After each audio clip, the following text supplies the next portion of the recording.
Hoje no sua entrevista vamos esclarecer dúvidas para quem quer abrir uma empresa. Para isso vamos conversar com o advogado da área empresarial, Renato Ora, que ele vai nos contar um pouquinho sobre quais são esses procedimentos. Tudo bem, doutor? Tudo bem, Adriana? Prazer estar com você. Satisfação receber aqui para a gente esclarecer algumas dúvidas, né? Conta para quem está nos assistindo quais são os procedimentos legais para quem quer abrir uma empresa. Veja, Adriana, sob o ponto de vista jurídico, o primeiro passo seria a escolha do tipo societário. Verificar com o interessado qual é de fato a pretensão que ele possui em relação à atividade que ele vai exercer. Hoje a legislação ela trabalha com alguns tipos específicos, por exemplo, os mais comuns: a limitada, a empresa EIRELI, ou EIRELI, como comumente se fala, e as sociedades anônimas. São os tipos societários mais comuns hoje em atividade no Brasil. E qual é a principal diferença entre elas? A sociedade limitada ela é composta por 2 ou mais sócios.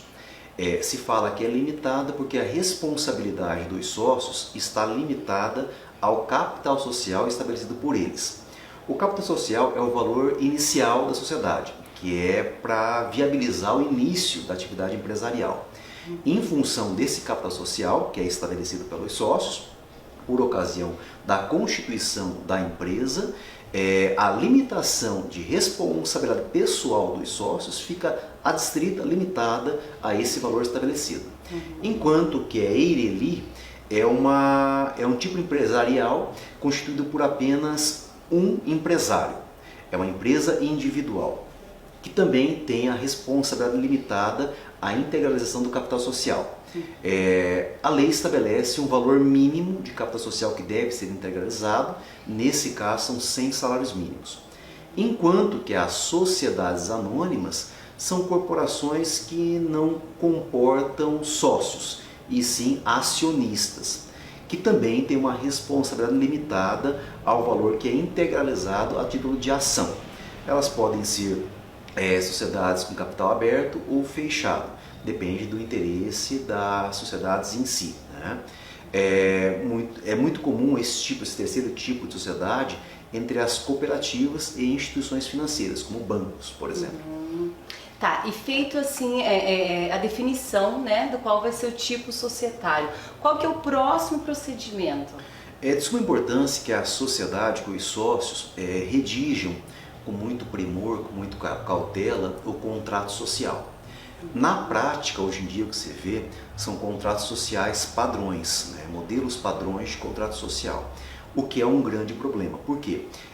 Cada sócio, quando se une com outra pessoa para desenvolver uma atividade empresarial, tem seus anseios, tem seus objetivos, tem seu histórico pessoal, profissional, e tudo isso aí é bom que se coloque, né, de uma forma bem redigida num contrato social, pois vai ser ele que vai regulamentar a relação entre os sócios, que vai regulamentar eventuais situações que no decorrer da atividade empresária venham a surgir, como por exemplo, o interesse de um dos sócios na retirada da sociedade, como isso vai se dar. Em caso de falecimento, quais serão os procedimentos a serem adotados, a distribuição de lucro entre os sócios, né? De que forma, em que proporção que ocorrerá, o administrador da sociedade. Em alguns casos já se nomeia, se constitui no próprio contrato social, né? Quem serão os administradores? Os 2 sócios, apenas um sócio? Isso tem alguns efeitos práticos no dia a dia, como por exemplo a questão do prolabore, né? Eu sempre destaco que sócio não recebe prolabore.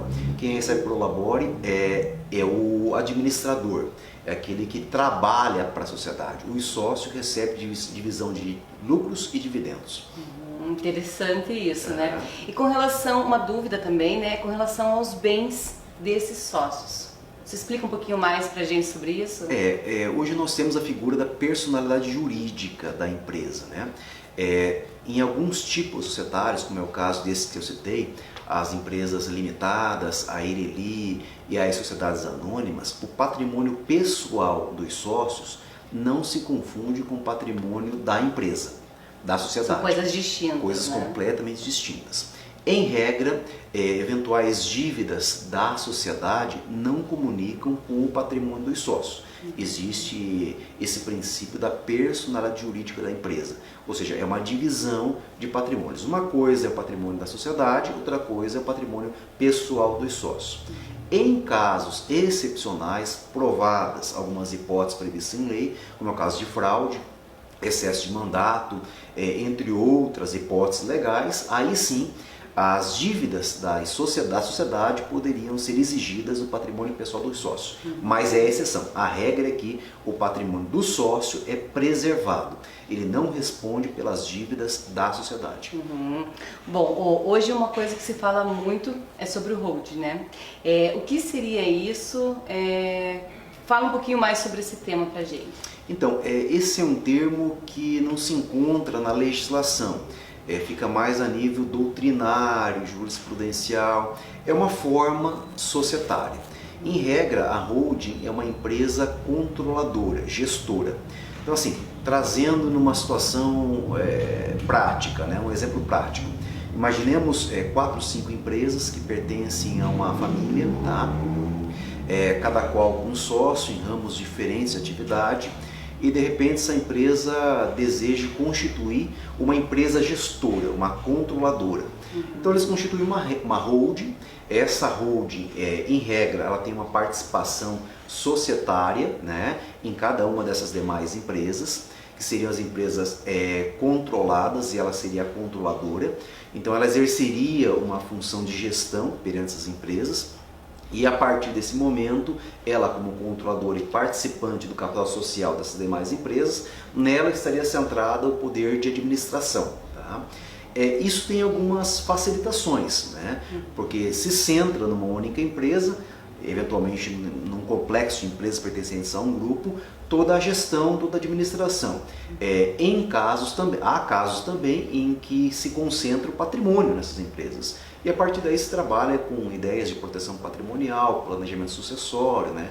Tudo à luz da lei, de acordo com o que a lei prevê e possibilita. Né? Há uma série de desdobramentos que podem acontecer aí, vários né? Desdobramentos em todos os aspectos, no aspecto direito civil, direito tributário, entre outros ramos que são afetados através de uma estruturação como essa. Bem comum quando existe de fato um complexo de empresa, né, pertencente a um grupo. Para facilitar e obter algumas outras vantagens, se constitui uma holding. Né? Que daí varia de cada caso para cada caso. Cada caso é um caso, justamente. Então, mas eu acho que é um assunto bastante amplo.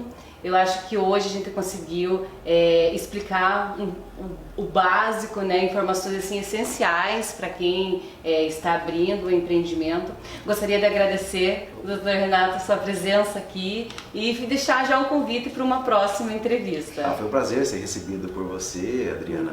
Obrigado pelo convite, fiquei muito honrado, lisonjeado com isso. Né? Agradeço imensamente, estou à disposição. Muito obrigada, então até uma próxima. Até a próxima.